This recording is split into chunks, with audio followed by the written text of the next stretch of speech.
നമ്മളിപ്പോൾ ഉള്ളത് മഞ്ചേരിയിൽ കൈരളി ഓട്ടോ ഇലക്ട്രിക്കൽ എന്ന് പറയുന്ന ഷോപ്പിലാണ്. നമ്മളെ ഹാദിയുടെ ഷോപ്പാണ്. നമ്മളെ സ്മാർട്ടിൽ പഠിച്ച സ്റ്റുഡൻ്റ് ആണ് ഹാദി. നമ്മൾ ABSന്റെ വർക്ക് ഉണ്ട്, അതുപോലെ തന്നെ എയർ ബാഗ് റീസെറ്റിംഗ്, പവർ സ്റ്റാറിങ്ങിന്റെ വർക്ക് ഉണ്ട്, അതുപോലെ ഇലക്ട്രിക്കൽ വർക്ക് എല്ലാം എടുക്കുന്നുണ്ട്. അപ്പോൾ ECMന്റെ വർക്ക് ചെയ്യാൻ വേണ്ടി ഇത്ര ആവശ്യമുള്ളൂ. ചെറിയൊരു സെറ്റപ്പിൽ തന്നെ അത്യാവശ്യം എല്ലാ ടൈപ്പ് വാഹനങ്ങളുടെയും ECMs എന്ത് ചെയ്യുന്നുണ്ട്, ECM, BCM, അതേപോലെ തന്നെ പവർ സ്റ്റിയറിംഗിന്റെ കൺട്രോൾ മോഡ്യൂൾ, ABSന്റെ എയർ ബാഗ് കൺട്രോൾ മോഡ്യൂളൊക്കെ എന്ത് ചെയ്യുന്നുണ്ട്, ഇവിടെ സർവീസും കാര്യങ്ങളൊക്കെ ചെയ്യുന്നുണ്ട്.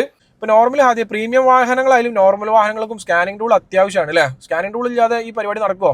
ഇപ്പോൾ നിർബന്ധമാണ്. ഇപ്പോഴത്തെ കാലത്ത് ഏത് വണ്ടികൾ എടുക്കുകയാണെന്നുണ്ടെങ്കിലും സ്കാനിംഗ് ടൂൾ നിർബന്ധമാണ്. പ്രത്യേകിച്ച് 2015 ശേഷമുള്ള വണ്ടിയാണെങ്കിൽ എന്തായാലും സ്കാനിംഗ് ടൂൾ വേണം. അത്രയും കൂടുതൽ സെൻസറും കാര്യങ്ങളൊക്കെ ഉണ്ട്. ഒരു വാർണിംഗ് ലൈറ്റ് ഉണ്ടെങ്കിൽ അത് എന്താണെന്ന് അറിയണമെന്നുണ്ടെങ്കിൽ നിർബന്ധമായിട്ടും സ്കാനിംഗ് ടൂൾ നമുക്ക് വേണം. ഇപ്പൊ ഇതിൽ ഈ വണ്ടി കണ്ട് നമുക്ക് എയർ ബാഗ് ഉള്ള ടൈപ്പ് വണ്ടിയാണ്. ഇപ്പൊ ആക്സിഡന്റ് കേസ് ഒക്കെ വന്നു കഴിഞ്ഞാൽ എയർ ബാഗിന്റെ മൊഡ്യൂൾ, അതായത് മെയിൻ കൺട്രോൾ മൊഡ്യൂൾ നമ്മൾ മാറ്റണ ആവശ്യം ഉണ്ടോ? ഇല്ല, നമുക്കത് പ്രോഗ്രാം മാത്രം ചേഞ്ച് ചെയ്തിട്ട് നമുക്കത് പഴയ പോലെ തന്നെ ആക്കാൻ പറ്റും. എയർ ബാഗ് പുതിയ എയർ ബാഗ് നമുക്ക് ഫിറ്റ് ചെയ്യാം. അതുപോലെ തന്നെ മൊഡ്യൂൾ നമുക്ക് പഴയ മൊഡ്യൂൾ തന്നെ പുതിയ ഡാറ്റ ഇട്ടുകൊണ്ട് നമുക്ക് ചെയ്യാൻ പറ്റും. ഇതിന്റെ മൊഡ്യൂൾ ഈ ഒരു കൺസോളിന്റെ താഴത്തായിട്ടാണ് വരിക. അപ്പോൾ മൊഡ്യൂൾ ഊരിയിട്ട് ടാബ്ലറ്റ് വെച്ചിട്ടാണ് നമ്മൾ പ്രോഗ്രാം ചെയ്യുക. ബോഡി വർക്കും ഫുള്ളും കഴിഞ്ഞ വണ്ടി നമ്മൾ ഇവിടെ കൊണ്ടുവന്നാൽ നമ്മൾ എയർ ബാഗും ഫുള്ള് സെറ്റ് ചെയ്ത് കൊടുക്കും. സ്മാർട്ടിൽ വെച്ചിട്ടാണ് ട്രെയിനിങ് കംപ്ലീറ്റ് ആയത്. നമ്മൾ ട്രെയിനിങ്ങിന് ശേഷമുള്ള റിവ്യൂ എങ്ങനെയുണ്ട് ഇപ്പോൾ വർക്ക് ചെയ്തപ്പോൾ?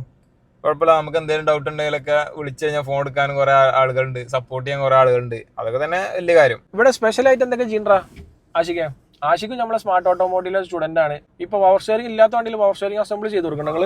ചെയ്ത് കൊടുക്കുന്നുണ്ട്. പഴയ അൾട്ടോ അതുപോലെ തന്നെ മാരുതി സെന്ന് പോലുള്ള വാഹനങ്ങൾക്ക് പവർ സ്റ്റിയറിംഗ് ഇല്ലാത്ത വണ്ടികളിൽ നമ്മൾ പവർ സ്റ്റിയറിംഗ് ചെയ്ത് കൊടുക്കും. അത് സ്പെയറും നമ്മുടെ കയ്യിലുണ്ട്, അതുപോലെ തന്നെ വർക്കും നമ്മൾ തന്നെ ചെയ്ത് കൊടുക്കുന്നുണ്ട്. അപ്പൊ പ്രീമിയം വണ്ടി ആയിക്കോട്ടെ നോർമൽ വണ്ടി ആയിക്കോട്ടെ, നിങ്ങൾക്ക് ആവശ്യമുള്ള വാഹനങ്ങളിൽ ഇലക്ട്രിക്കലും സ്കാനിങ്ങും പ്രോഗ്രാമിംഗും ഒക്കെ ഈ ഒരു മഞ്ചേരി മലപ്പുറം ലൊക്കേഷനിലെ ആൾക്കാരൊക്കെ ഉണ്ടെങ്കിൽ നമ്മൾ ഹാദിയുമായിട്ട് കോൺടാക്ട് ചെയ്യുക. ഹാദിയുടെ നമ്പർ ഞാൻ താഴെ കൊടുത്തിട്ടുണ്ട്.